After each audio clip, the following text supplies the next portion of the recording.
Alright, so picking up where we left off, we finally got the piece from ISR.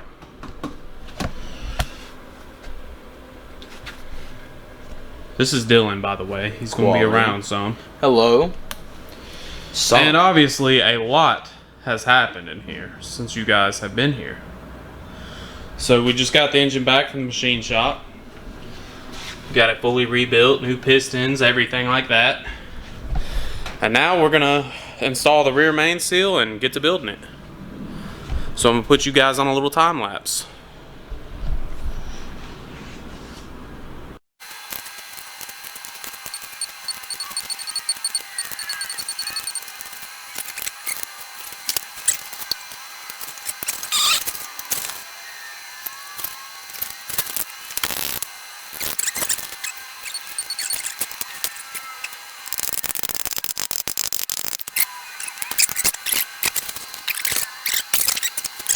Alright, so we just installed the rear main seal on this engine and the rear main housing cover, as you guys saw in the time lapse there.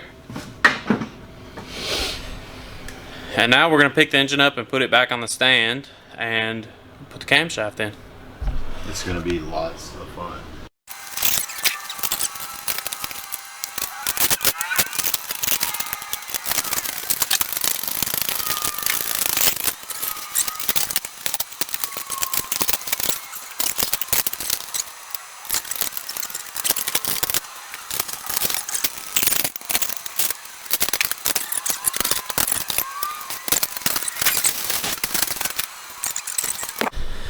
Alright, so for the cam, we went with a BTR Stage 4 cam.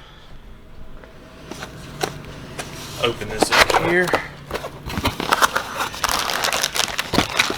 One of the biggest out of the box cams you can buy.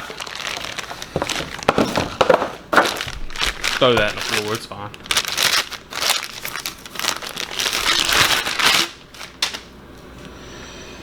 It's purty.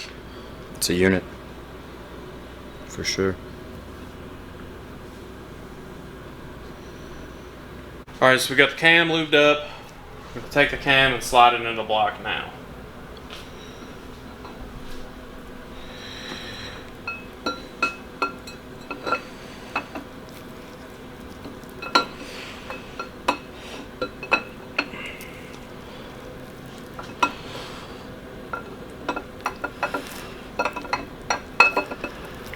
That's such a bad dig.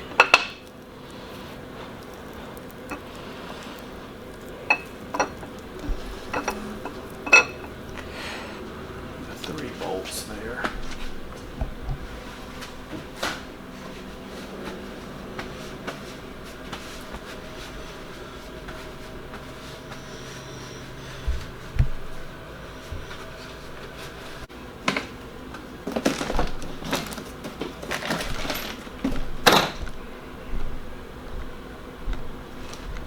You know what we did with them 3 ARP bolts? That I do not know. Cam bolts.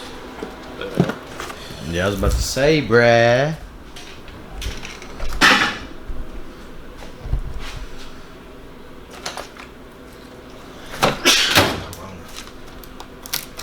Oh, delete that clip.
Turn a few times.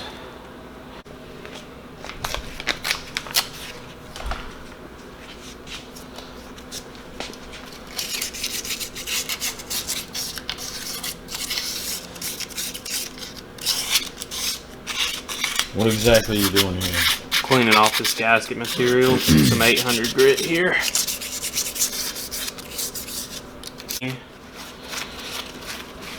So the way we prevent that is,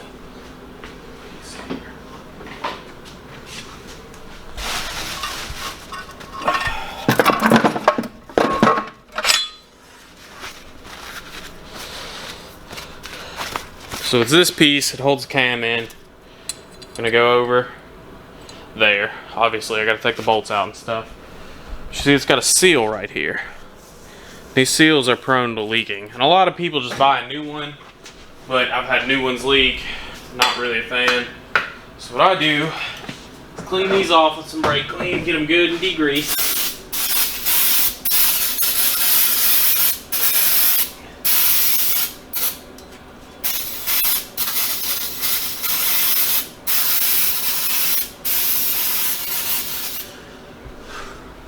Give me a new rag.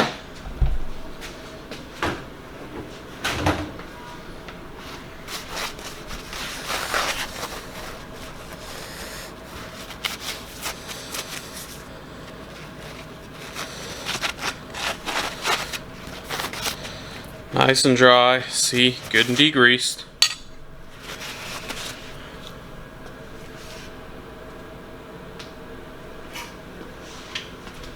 We're gonna take and put just a little bit of silicone on here. And don't worry guys, this engine's not gonna run until this is good and long dry. I mean, we're still months away from that point. This is not going to go through the engine.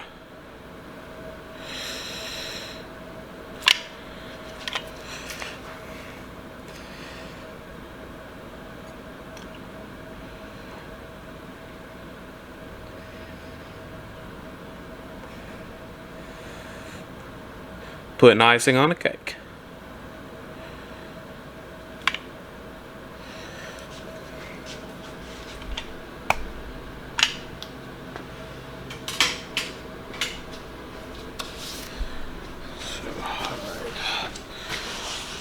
Let's get these Johnnies out.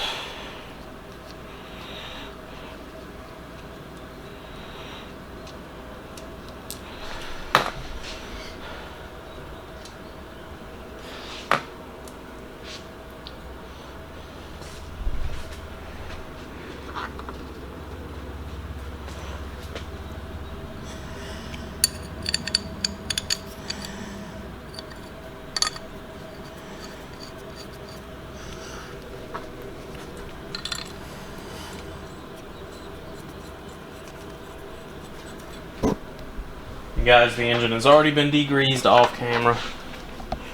There's no oil on it at all.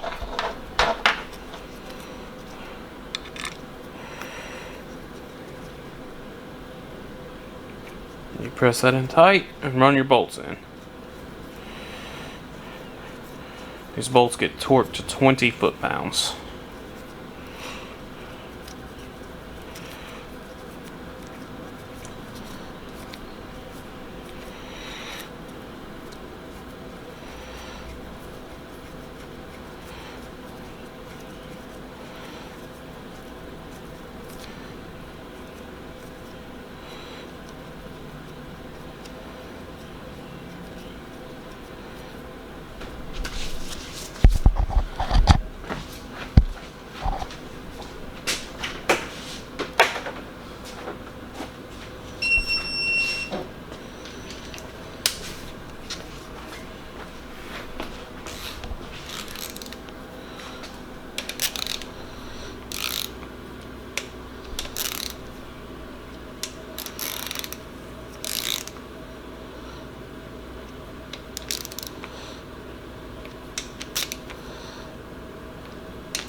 Alright, so we got the engine timed up. We didn't really film it, just being the fact that I've never used this style of cam gear. It's got an adjustment. I wanted to make sure everything was right.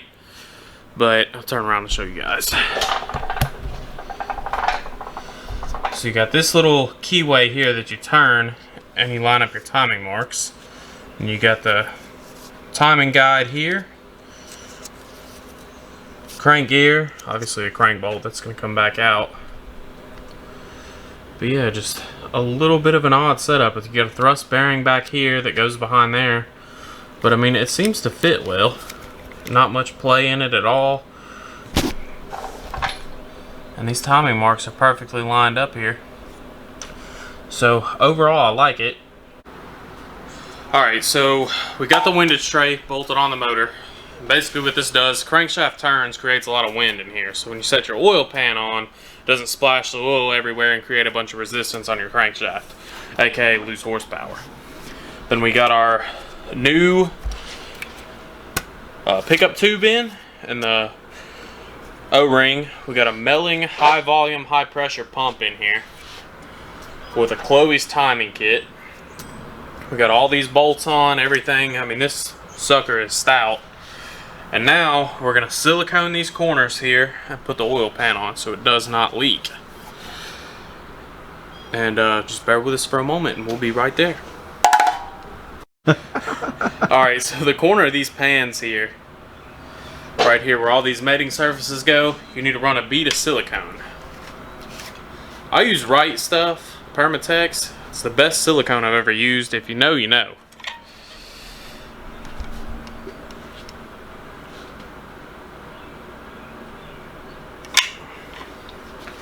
You're just gonna run 4 beads just like that. You want them kind of thick because these motors notoriously leak from these places.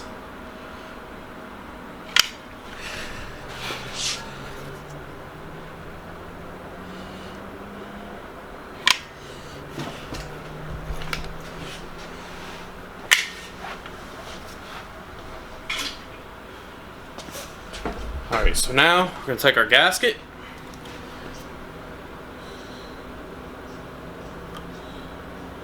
Set it down on here.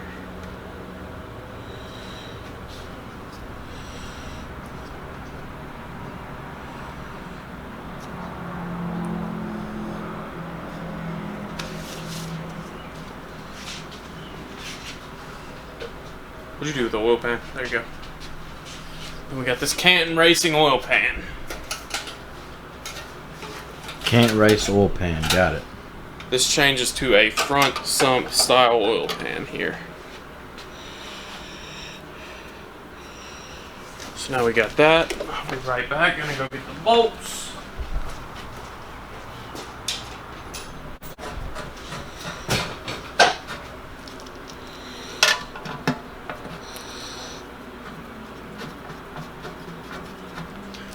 Tell them about the bolt sizes as well.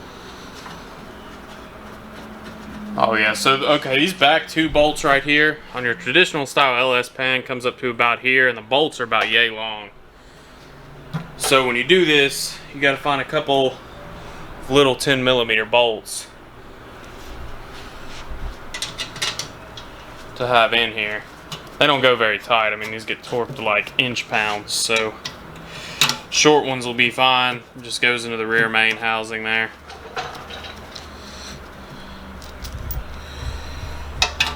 That is one of the many things that changes. You're kind of Frankensteining these engines together.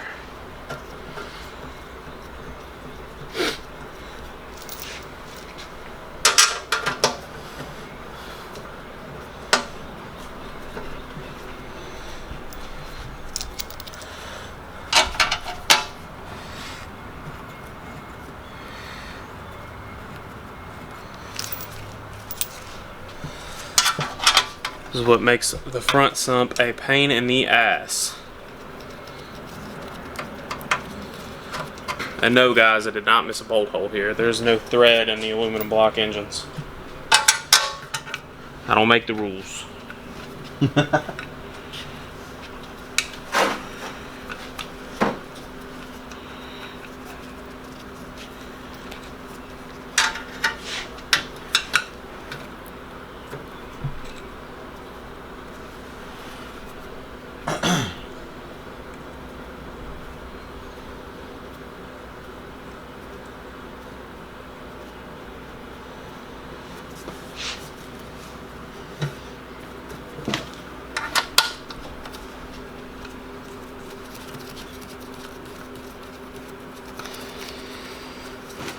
Alright, now we're going to tighten all these down and we'll see you guys after that.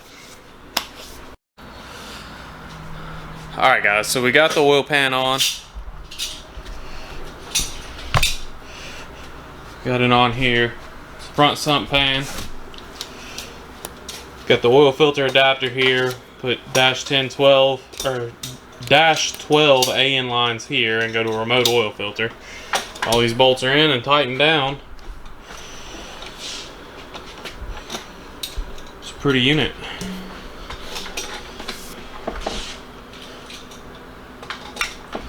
So that will pretty much wrap up today's video.